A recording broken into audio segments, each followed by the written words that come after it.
Assalamualaikum warahmatullahi wabarakatuh. Halo guys, balik lagi dengan channel kita belajar ngaji bareng. Bismillahirrahmanirrahim. Pada kesempatan kali ini kita bakal ngebahas tentang tafsir Ibnu Katsir, seri surah Al-Baqarah lanjutan. Oke, lanjut aja.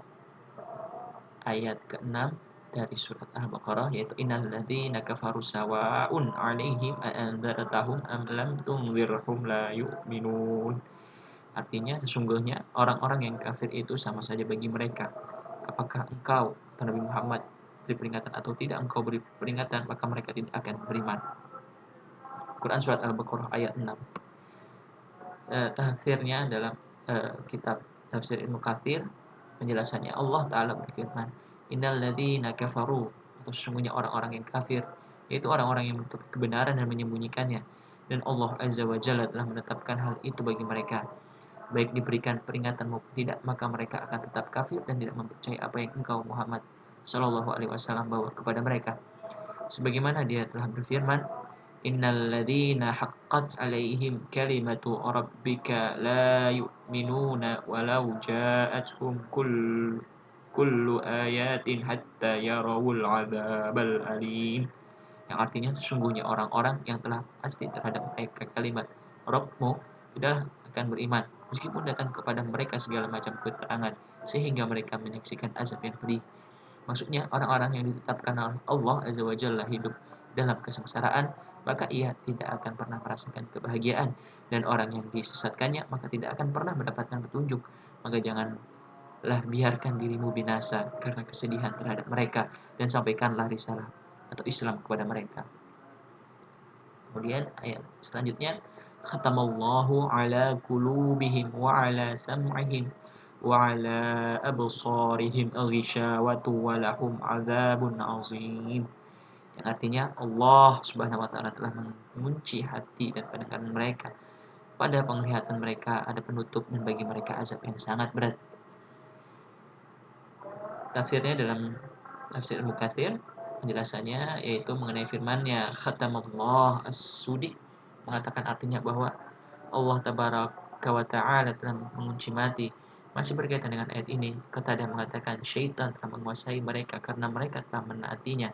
Maka Allah mengunci mati hati dan pendengarannya serta pandangan mereka ditutup sehingga mereka tidak dapat melihat petunjuk, maka tidak dapat mendengarkan, memahami dan berfikir. Ibnu Jurayj menceritakan, Mujahid mengatakan Allah mengunci mati hati mereka. Dia berkata, at-taba'u artinya melekatnya dosa di hati.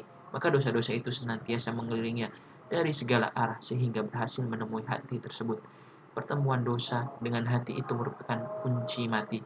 Lebih lanjut, Ibnu Jurayj mengatakan, kunci mati dilakukan terhadap hati dan pendengaran mereka.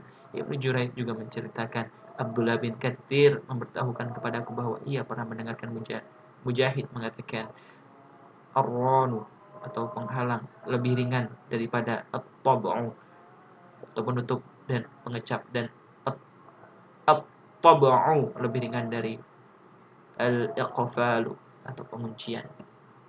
Al-A'masi mengatakan Mujahid mengisyaratkan kepada kami dengan tangannya lalu menuturkan, mereka mengetahui bahwa hati itu seperti ini, yaitu telapak tangan. Jika seseorang berbuat dosa, maka dosa itu menutupinya sambil memekukkan jari kelingkingnya. Ia Mujahid mengatakan seperti ini, jika ia berbuat dosa lagi, maka dosa itu menutupinya. Mujahid membengkokkan jarinya yang lain ke telapak tangannya. Demikian selanjutnya hingga seluruh jari-jarinya menutup telapak tangannya. Setelah itu Mujahid mengatakan hati mereka itu terkunci mati. Mujahid mengatakan mereka memandang bahwa hal itu adalah arainu atau kotoran dosa. Hal yang sama juga diriwayatkan Ibnu Jarir dari Abu Quraib dari Waqi' dari Al-A'masi dari Mujahid. Al-Qurtubi mengatakan umat ini telah sepakat bahwa Allah Azza wa Jalla telah menyifati dirinya dengan menutup dan mengunci mati hati orang-orang kafir sebagai balasan atas kekufuran mereka itu. Sebagaimana yang difirmankannya, bal taba'allahu 'alaiha bikufrihim, yang artinya sebenarnya Allah Subhanahu wa taala telah mengunci mati hati mereka karena kekafirannya. Quran surat An-Nisa ayat 155.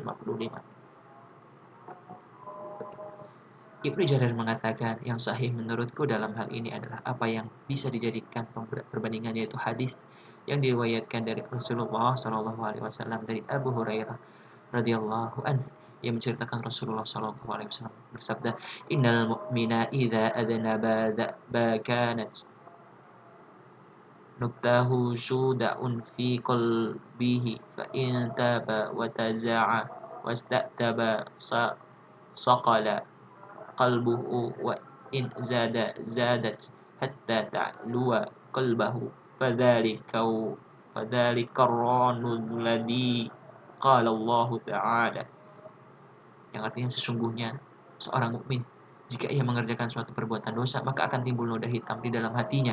Jika ia bertobat menarik diri dari dosa itu dan mencari ridha Allah, maka hatinya menjadi jernih. Jika dosanya bertambah maka bertambah pula noda itu sehingga memenuhi hatinya. Itulah ar-ran atau penutup yang disebut oleh Allah Ta'ala dalam firman-Nya. Sekali-kali tidak demikian, sebenarnya apa yang telah mereka usahakan itu menutupi hati mereka. Hadis di atas diriwayatkan Imam At-Tirmidzi dan An-Nasa'i dari Qutaibah Al-Laits bin Sa'ad serta Ibnu Majah dari Hisham bin Ammar dari Hatim bin Ismail dan Al-Walid bin Muslim, ketiganya dari Muhammad bin Ajlan. Imam Tirmidzi mengatakan bahwa hadis ini hasan sahih. Kemudian Ibnu Jarir mengatakan Rasulullah Shallallahu Alaihi Wasallam memberitahukan melalui sabdanya bahwa dosa itu jika sudah bertumpuk-tumpuk di hati, maka ia akan menutupinya, dan jika sudah menutupinya, maka didatangkan kepadanya kunci mati dari sisi Allah Ta'ala, sehingga tidak ada lagi jalan bagi iman untuk menuju ke dalamnya, dan tidak ada jalan keluar bagi kekufuran untuk lepas darinya. Itulah kunci mati yang disebutkan Allah Subhanahu wa Ta'ala dan firman-Nya, Khatamallahu ala qulubihim wa ala sam'ihim. Allah telah mengunci mati hati dan pendengaran mereka. Perbandingannya adalah sebagaimana kunci mati terhadap sesuatu yang dapat kita lihat dengan mata tidak dapat dibuka dan diambil isinya kecuali dengan memecahkan dan membongkar kunci mati dari barang itu. Demikian halnya dengan iman, ia tidak akan sampai ke dalam hati orang yang telah dikunci mati hati dan pendengarannya kecuali dengan membongkar dan melepaskan kunci mati tersebut dari hatinya. Perlu diketahui bahwa waqaf ta'am atau berhenti sempurna saat membacanya adalah pada firman Khatamallahu ala qulubihim wa ala sam'ihim, yang artinya Allah telah mengunci mati hati dan pendengaran mereka, dan juga pada firman-Nya wa ala absarihim ghishawah, yang artinya serta penglihatan mereka ditutup. Ayat-ayat di atas merupakan kalimat sempurna dengan pengertian bahwa kunci mati itu dilakukan terhadap hati dan pendengaran, sedangkan ghishawah adalah penutup terhadap pandangan, sebagaimana yang dikatakan As-Sudi dalam tafsirnya dari Ibnu Mas'ud dari beberapa orang sahabat Rasulullah Shallallahu Alaihi Wasallam mengenai firman-Nya Khatamallahu ala qulubihim wa ala sam'ihim, yang artinya Allah telah mengunci mati hati dan pendengaran mereka. Ia mengatakan sehingga dengan demikian itu mereka orang-orang kafir tidak dapat berpikir dan mendengar, dan dijadikan penutup pada pandangan mereka sehingga mereka tidak dapat melihat. Setelah menyifati orang-orang mukmin pada keempat ayat pertama surat Al-Baqarah, lalu memberitahukan keadaan orang-orang kafir dengan kedua ayat di atas. Kemudian Allah Subhanahu wa Ta'ala menjelaskan keadaan orang-orang munafik, itu mereka menampakkan keimanan dan menyembunyikan kekufuran. Ketika keberadaan mereka semakin samar di tengah-tengah umat manusia, Allah Subhanahu wa Ta'ala semakin gencar menyebutkan berbagai sifat kemunafikan mereka, sebagaimana Allah telah menurunkan surat Bara'ah dan Munafiqun tentang mereka, serta menyebutkan mereka di dalam surat An-Nur dan surat-surat lainnya guna menjelaskan keadaan mereka agar orang-orang menghindarinya dan juga menghindari diri dari terjerumus kepadanya. Selanjutnya Allah Ta'ala berfirman, wa minan nasi may yaqulu amanna billahi wa bil yaumil akhir wa ma hum bimu'minin. Artinya di antara manusia ada yang berkata, kami beriman kepada Allah dan hari akhir, padahal sesungguhnya mereka itu bukanlah orang-orang yang beriman. Dan ayat ke-9, yukhadi'una Allah walladzina amanu wa ma yakhda'una illa anfusahum wa ma yash'urun. Artinya mereka menipu Allah dan orang-orang yang beriman, padahal mereka hanyalah menipu diri mereka sendiri tanpa mereka sadari. Artinya nifak berarti menampakkan kebaikan dan menyembunyikan keburukan. Nifak ini ada beberapa macam. Pertama nifak iqadi atau keyakinan yang mengkekalkan pelakunya dalam neraka. Kedua nifak amali atau perbuatan yang merupakan salah satu dosa besar. Penjelasannya secara rinci dalam masalah ini akan dikemukakan dalam pembahasan khusus insyaallah. Yang demikian itu sesuai dengan apa yang dikatakan Ibnu Juraij, bahwa orang munafik itu senantiasa tidak sejalan antara ucapan dan perbuatannya, antara yang tersembunyi dan yang nyata, serta antara zahir dan batinnya. Sesungguhnya berbagai sifat orang munafik terdapat dalam surat-surat yang diturunkan di Madinah, karena di Mekah tidak terdapat kemunafikan. Justru sebaliknya, di antara penduduk di sana ada orang yang menampakkan kekafirannya karena terpaksa. Padahal secara batin ia tetap beriman. Ketika Rasulullah Shallallahu Alaihi Wasallam hijrah ke Madinah, di sana terdapat kaum Ansor yang terdiri dari kabilah Aus dan Khazraj, yang pada masa jahiliyah mereka beribadah kepada berhala, seperti yang dilakukan oleh kaum musyrik Arab. Di sana juga terdapat orang-orang Yahudi dari kalangan Ahlul Kitab yang menempuh jalan para pendahulu mereka, dan mereka terdiri dari 3 kabilah, yaitu Bani Qainuqa yang merupakan sekutu kabilah Khazraj, Bani Nadir dan Bani Quraizah sekutu kabilah Aus. Ketika Rasulullah Shallallahu Alaihi Wasallam tiba di Madinah, beberapa orang dari kaum Ansar masuk Islam, baik dari kabilah Aus maupun Khazraj. Tetapi sedikit sekali dari orang-orang Yahudi yang masuk Islam, kecuali Abdullah bin Salam radhiyallahu an. Pada saat itu belum ada kemunafikan karena orang-orang mukmin belum mempunyai kekuatan yang ditakuti pihak lain. Bahkan Nabi Shallallahu Alaihi Wasallam berdamai dengan orang-orang Yahudi dan beberapa kabilah setempat yang ada di sekitar Madinah. Setelah terjadi peristiwa perang Badar dan Allah telah memperlihatkan kalimatnya serta memulihkan Islam dan para pemeluknya, barulah ada orang-orang yang masuk Islam padahal hati mereka masih kafir. Di antaranya adalah Abdullah bin Ubay bin Salul. Dia adalah seorang tokoh di Madinah yang berasal dari kabilah Khazraj, dan dia adalah salah satu pemimpin kabilah Aus dan Khazraj pada masa jahiliyah. Dahulu mereka berkeinginan keras agar ia menjadi raja mereka. Kemudian kebaikan Islam datang pada mereka, lalu mereka masuk Islam sehingga keinginan mereka mengangkatnya sebagai pemimpin terlupakan. Abdullah bin Ubay bin Salul menyimpan dendam terhadap Islam dan para pemeluknya, dan setelah perang Badar usai, Abdullah bin Ubay mengatakan ini suatu hal yang telah mencapai sasaran. Kemudian ia memperlihatkan diri masuk Islam. Demikian juga beberapa orang di kalangan ahlul kitab. Semenjak kejadian itu, muncullah kemunafikan di tengah-tengah penduduk Madinah dan orang-orang yang berada di sekitar. Sedangkan kaum muhajirin tidak ada seorang pun yang munafik, karena tidak ada di antara mereka yang berhijrah secara terpaksa. Mereka melakukan atas kemauan sendiri dan rela meninggalkan harta, anak-anak dan kampung halaman demi mengharapkan apa yang ada di sisi Allah di negeri akhirat. Mengenai firman, "Wa minan nasi may yaqulu amanna billahi wa bil yaumil akhir wa ma hum bimu'minin," yang artinya di antara manusia ada yang berkata, kami beriman kepada Allah dan hari akhir, padahal mereka bukanlah orang-orang yang beriman. Muhammad bin Ishaq menceritakan dari Muhammad bin Abi Muhammad dari Ikrimah atau Sa'id bin Jubair dari Ibnu Abbas yang mengatakan, yaitu orang-orang munafik dari kabilah Aus dan Khazraj serta mereka yang semisalnya. Demikian pula Abu Al-Aliyah, Al-Hasan Al-Basri, Qutadah dan As-Sudi menafsirkan orang-orang munafik yaitu berasal dari kabilah Aus dan Khazraj. Oleh karena itu Allah Azza wa Jalla mengingatkan akan sifat-sifat orang yang munafik agar orang-orang mukmin tidak tertipu oleh lahiriah atau penampilan mereka, karena sikap lengah tersebut akan menimbulkan kerusakan yang luas, disebabkan tidak adanya sikap kehati-hatian terhadap mereka dan menganggap mereka beriman, padahal hakikatnya mereka itu kafir. Demikianlah halnya merupakan kesalahan besar jika menganggap orang fajir, durhaka, pendosa itu sebagai orang-orang baik. Mengenai hal tersebut Allah Subhanahu wa taala berfirman, "Wa minan nasi may yaqulu amanna billahi wa bil yaumil akhir wa ma hum bimu'minin."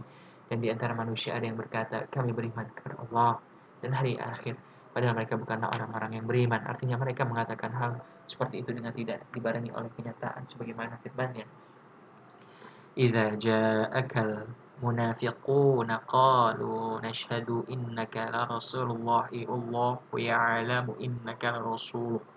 Yang artinya jika orang-orang munafik datang kepadamu, mereka berkata, kami mengakui bahwa sesungguhnya kamu benar-benar Rasul Allah, dan Allah mengetahui bahwa sesungguhnya kamu benar-benar Rasulnya. Quran Surat Munafikun ayat 1. Artinya mereka mengatakan itu ketika mendatangi Muhammad SAW saja, dan bukan pernyataan yang sesungguhnya. Oleh karena itu mereka menekankan kesaksian mereka itu dengan menggunakan lam taqdi taqid atau kata penguat, la Rasulullah, benar-benar seorang Rasulullah. Dalam menyampaikannya, mereka menegaskan pernyataan bahwa mereka beriman kepada Allah dan hari akhir.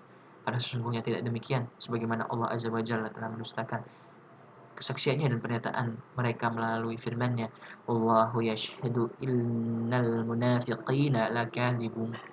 Dan sesungguhnya Allah mengetahui bahwa sesungguhnya orang-orang munafik itu benar-benar berdusta, dan juga melalui firman-Nya, "Wa ma hum bimu'minin." Padahal mereka bukanlah orang-orang yang beriman. Firman Allah, "Yukhadi'una Allah walladzina amanu." Mereka menipu Allah dan orang-orang yang beriman, yaitu dengan memperlihatkan keimanan mereka. Allah Tabaraka wa Ta'ala sambil menyembunyikan kekufuran Dengan kebodohan itu mereka menduga berhasil menipu Allah dengan ucapannya itu dan menyangka bahwa ucapan itu berguna baginya di sisi Allah. Mereka berbohong kepada Allah sebagaimana berbohong kepada sebagian orang beriman sebagaimana firman-Nya. Yauma yab'atsuhumullahu jami'an fayahlifuna lahu kama yakhlifuna lakum wa yahsabuna annahum ala syai'in ala innahum hukumul kadhibun. Artinya ingatlah hari ketika mereka semua dibangkitkan Allah, lalu mereka bersumpah kepadanya, kepada Allah bahwa mereka bukan orang munafik sebagaimana mereka bersumpah kepada kalian, dan mereka menyangka bahwa sesungguhnya mereka akan memperoleh suatu manfaat. Ketahuilah bahwa sesungguhnya mereka itulah para pendusta. Al-Quran Surat Al-Mujadilah ayat 18. Oleh karena itu Allah Azza wa Jalla membalas keyakinan mereka itu dengan firman-Nya, وَمَا يَخْدَعُونَ إِلَّا أَنفُسَهُمْ وَمَا يَشْعُرُونَ, yang artinya dan tidaklah mereka menipu melainkan pada dirinya sendiri sedang mereka tidak sadar. Artinya dengan tindakan itu mereka hanya memperdaya diri mereka sendiri dan mereka tidak menyadari hal itu. Sebagaimana firman-Nya, innal munafiqina yukhadi'una Allah wa huwa had'uhum. Artinya sesungguhnya orang-orang munafik itu menipu Allah dan Allah telah membalas tipuan mereka itu. Quran Surat An-Nisa ayat 142. Ada di antara qurra yang membaca ayat ke-9 dari Al-Baqarah ini dengan bacaan wa ma yukhadi'una illa anfusahum, dan tidaklah mereka menipu melainkan pada dirinya sendiri. Kedua bacaan di atas mempunyai satu pengertian. Ibnu Jubair mengatakan jika ada orang yang mengatakan mereka orang-orang munafik yang telah munafik pada Allah dan orang-orang mukminin dikatakan menipu Allah, dan orang yang mukmin sedang mereka itu tidak menampakkan keimanan yang bertentangan dengan apa yang diyakini kecuali upaya taqiyah untuk menyelamatkan diri. Pertanyaan seperti itu dapat dijawab. Bangsa Arab tidak melarang menyebut orang yang memberikan keterangan dengan lisannya padahal bertentangan dengan apa yang ada dalam hatinya sebagai upaya taqiyah untuk menyelamatkan diri dari hal yang ditakutinya dengan menamakan orang tersebut mukhadi' atau penipu. Demikian halnya dengan orang munafik disebutkan menipu Allah Azza wa Jalla dan orang-orang yang beriman dengan cara menampakkan keimanan mereka kepadanya dan juga kepada orang-orang mukmin melalui ucapan lisannya dengan tujuan agar bisa selamat dari pembunuhan, perampasan dan penyiksaan di dunia. Sedangkan penipuan mereka terhadap orang-orang mukmin di dunia ini pada hakikatnya merupakan tipuan terhadap diri mereka sendiri karena merasa telah tercapai keinginan mereka dan menyangka bahwa tindakan itu dapat mendatangkan kebahagiaan bagi mereka. Padahal sebenarnya hal itu justru merupakan sumber kebinasaan serta menyeret kepada kemurkaan dan siksa Allah Azza wa Jalla yang sangat pedih, yang sama sekali tidak mereka harapkan. Itu yang dimaksud dengan penipuan terhadap dirinya sendiri. Sedangkan ia menyangka bahwa tipuan itu untuk menipu orang lain sebagaimana yang difirmankan Allah Subhanahu wa taala, "Wa ma yakhda'una illa anfusahum wa ma yash'urun." Dan tidaklah mereka menipu melainkan pada diri mereka sendiri, sedangkan mereka tidak sadar. Yang demikian itu dimaksudkan untuk memberitahukan kepada hamba-hambanya, hamba Allah yang beriman bahwa tindakan mereka orang-orang munafik itu hanya menyakiti diri mereka sendiri disebabkan oleh murka Allah akibat kekufuran, keraguan dan kebohongan mereka itu. Sementara orang-orang munafik sama sekali tidak menyadarinya bahwa mereka senantiasa berada dalam kebutaan terhadap apa yang mereka lakukan tersebut. Ibnu Abi Hatim menceritakan, Ali bin Al-Mubarak memberitahu kami, Zaid bin Al-Mubarak memberitahu kami bahwa Muhammad bin Ta'un memberitahukan sebuah hadis dari Ibnu Jurayj mengenai firman Allah Ta'ala, yukhadi'un Allah. Artinya mereka menipu Allah yang mengatakan mereka memperlihatkan diri mengucapkan kalimat la ilaha illallah dengan tujuan menyelamatkan nyawa dan kekayaan mereka agar tidak lenyap, sedangkan hati mereka sama sekali tidak mengakuinya.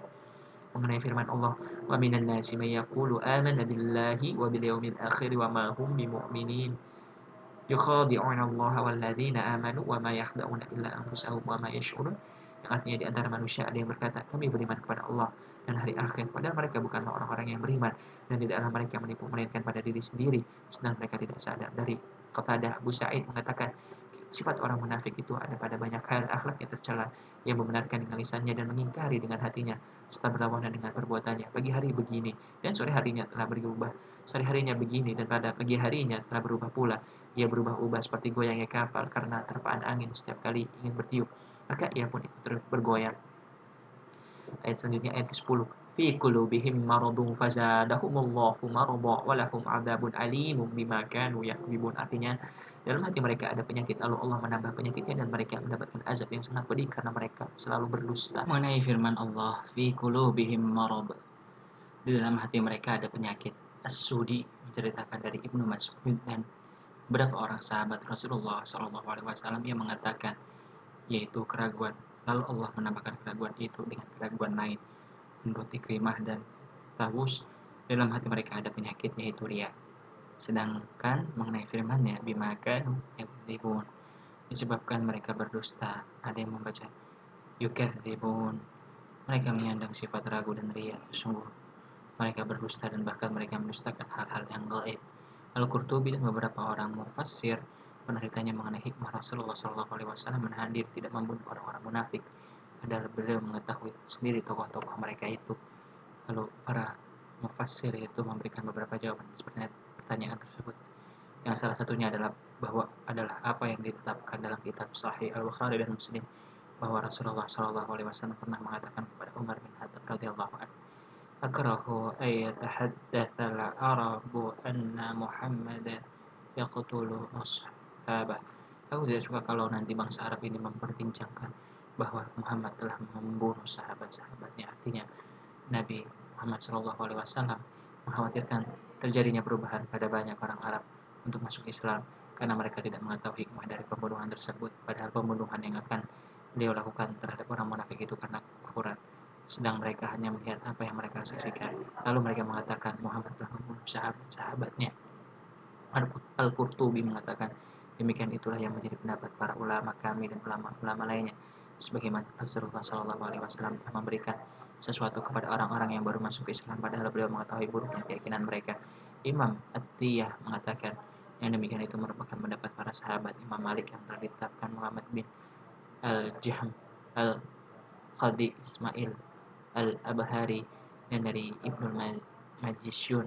Di antaranya apa yang dikatakan Imam Malik, sebenarnya Rasulullah SAW menahan diri tidak membunuh orang-orang munafik itu dimaksudkan untuk menjelaskan kepada umatnya bahwa seorang hakim tidak boleh memutuskan berdasarkan pengetahuannya semata. Al-Qurtubi mengatakan para ulama telah sepakat bahwa seorang hakim tidak boleh memutuskan suatu perkara berdasarkan pengetahuannya semata, meskipun mereka berbeda pendapat mengenai hukum-hukum lainnya. Sedangkan Imam Asy-Syafi'i mengatakan Rasulullah SAW menahan diri tidak membunuh orang-orang munafik atas tindakan mereka menampakkan keislamannya, meskipun beliau mengetahui kemunafikan mereka itu, karena apa yang mereka tampakkan itu mengalahkan apa yang sebelumnya atau kemunafikan. Pendapat tersebut diperkuat dengan sabda Rasulullah SAW dalam sebuah hadis yang terdapat dalam kitab Sahih Al-Bukhari dan Muslim, umirtu an nuqatilan nasa hatta yaqulu la ilaha illallah fa idza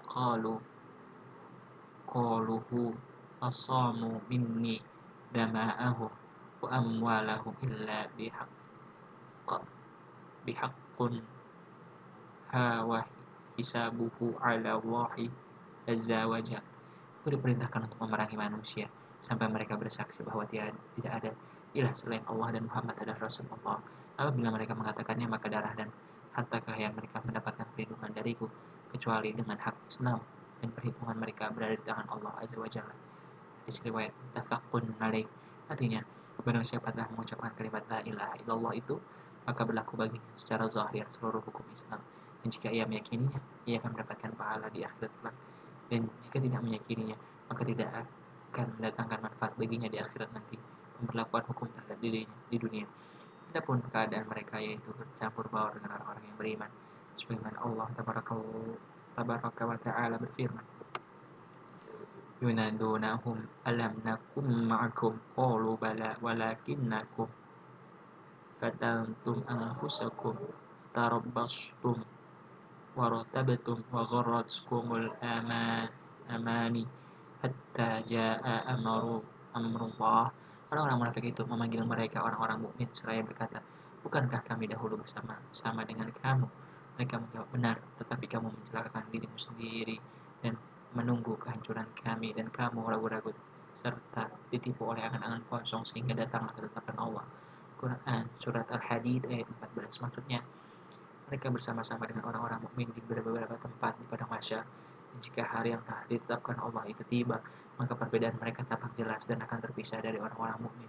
Allah Subhanahu wa taala berfirman, "Wahila bainahum wa baina ma yashtahun." Yang artinya dan dihalangi di antara mereka dan apa yang mereka inginkan. Quran surat Sabah ayat 24. Golongan munafik juga tidak akan dapat bersujud bersama orang-orang mukmin, sebagaimana yang telah dijelaskan dalam beberapa hadis. Di antaranya adalah apa yang dikatakan sebagian ulama bahwa Nabi Shallallahu Alaihi Wasallam tidak membunuh orang-orang munafik itu karena kejahatan mereka tidak dikhawatirkan yang disebabkan keberadaan Nabi Shallallahu Alaihi Wasallam di tengah-tengah mereka. Beliau membacakan ayat-ayat Allah yang memberikan penjelasan. Adapun setelah beliau wafat, mereka dibunuh oleh mereka. Adapun setelah beliau wafat, mereka dibunuh jika mereka menampakkan kemunafikannya. Dan hal itu diketahui oleh umat Islam. Imam Malik mengatakan orang munafik pada masa Rasulullah Shallallahu Alaihi Wasallam adalah zindik pada hari ini. Imam Malik mengatakan orang munafik pada masa Rasulullah Shallallahu Alaihi Wasallam adalah zindik pada hari ini. Mengenai hal itu penulis berkata, para ulama telah berbeda pendapat mengenai pembunuhan terhadap zindik. Jika ia menampakkan kekufuran, apakah ia harus diminta bertaubat atau tidak? Atau apakah harus dibedakan antara penyeru kepada kezindikannya atau tidak? Atau apakah kemurtadan berulang-ulang pada dirinya atau tidak? Ataukah keislaman serta keluarnya dari Islam karena kemauannya sendiri atau dipengaruhi oleh orang lain? Mengenai hal ini, terdapat beberapa pendapat yang menjelaskan. Pendapatnya sudah diberikan dalam kitab-kitab fikih. Sekian pembahasan video kita kali ini, surat Al-Baqarah ayat 6 hingga ayat 10. Terima kasih telah menonton. Segala kesalahan penyampaian ayat dan mungkin pembacaan ataupun pembacaan kalimat sunnah dalam bahasa Arab ataupun bahasa Indonesia itu asalnya dari saya, dan semoga Allah mengampuni dosa kesalahan tersebut karena sungguh-sungguh tidak sengajaan, dan karena sungguh-sungguh kesalahan tersebut mungkin karena ketidakjelasan dalam tulisan dalam paparan ini, ataupun karena kesalahan saya dalam membaca. Dan semoga Allah mengampuni dosa-dosa kita semua dan mengampuni dosa-dosa saya, dan semoga apa yang saya sampaikan ini bisa dapat bermanfaat untuk diri saya sendiri khususnya maupun semua yang menonton. Terima kasih, semoga sehat selalu untuk semua.